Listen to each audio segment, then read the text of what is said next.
The war in Ukraine has prompted renewed appeals for China to get involved in an international crisis, with commentators discussing how the country is well placed to negotiate an end to the fighting. Politicians have taken up the call too. The Ukrainian foreign minister reportedly asked China to get involved, while on Tuesday European leaders video called Chinese leader Xi Jinping in an effort to keep him in the loop.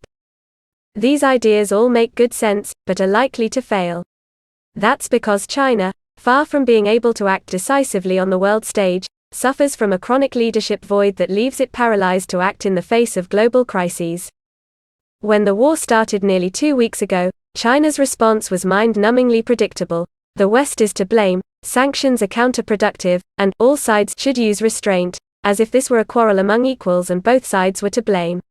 At first, it was possible to see China as simply caught in a dilemma, forced to mouth platitudes because it was shocked at Russia's behavior but unwilling to criticize its closest friend.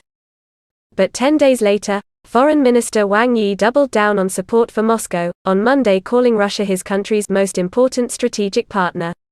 In response to growing hopes that China might use its clout with Moscow to mediate, he said the country might do so, when the time is right, in other words, not in any meaningful timeframe that would stop the bloodshed.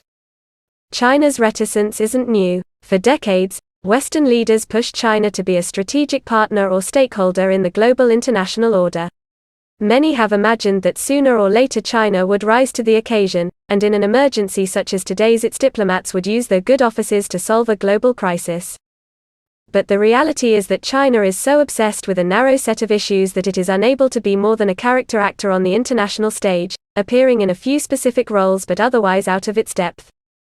China reacts forcefully around two domestic issues, mainly, Taiwan and human rights.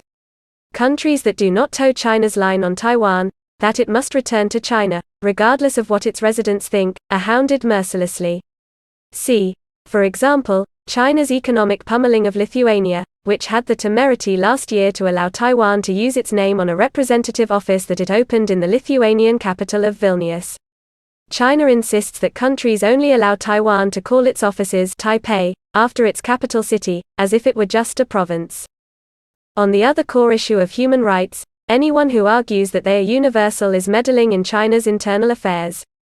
To this end, China supports other countries that are also criticized for violating the declaration, arguing that these are their internal affairs, too. But on most other issues, China doesn't really care.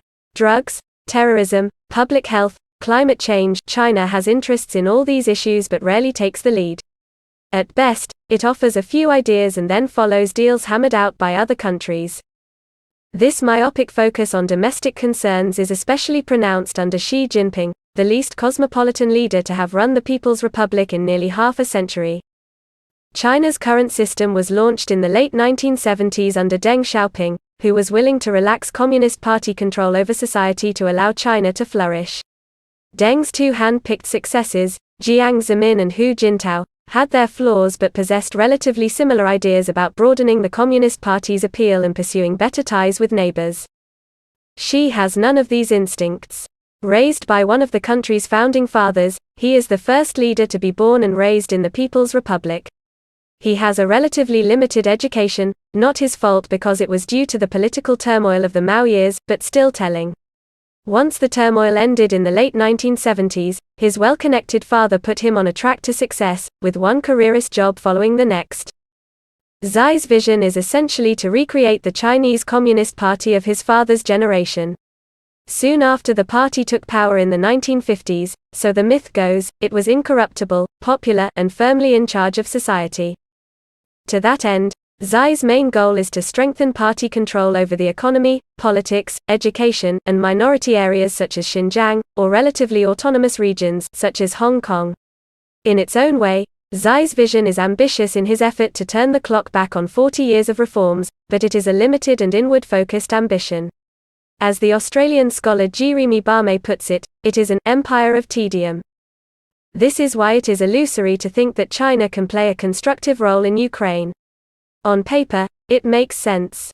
China is Russia's last major market now that the West has largely cut ties with them. Xi's diplomats could easily get Russia's ear and suggest, ever so subtly, that some sort of settlement would be beneficial to all sides. It would also be in China's best interests to take such a step. China grew rich in the international order that Putin seeks to destroy. Ultimately, it needs to compete with the world's leading countries, and to do that it needs an open world system with a free flow of capital and ideas. Slumming it with dysfunctional states like Russia only drags China down. This could still happen, and China might set aside its domestic priorities to help end the crisis. But doing so would require a seismic shift. Playing the middleman would require China to distance itself from Russia, after boasting that their friendship has no limits. Instead, China is likely to act neutral but continue to show most of its sympathy for Russia, not Ukraine or the democracies fighting to save its independence. That's because everything Xi has implemented at home has been to stifle free thought, not unleash it. He views the democratic world with similar distrust. He hopes China will supplant them, but with homegrown innovation and not a robust exchange of ideas and products. It is a self-centered world vision, one where ties are mainly zero-sum. You win, I lose.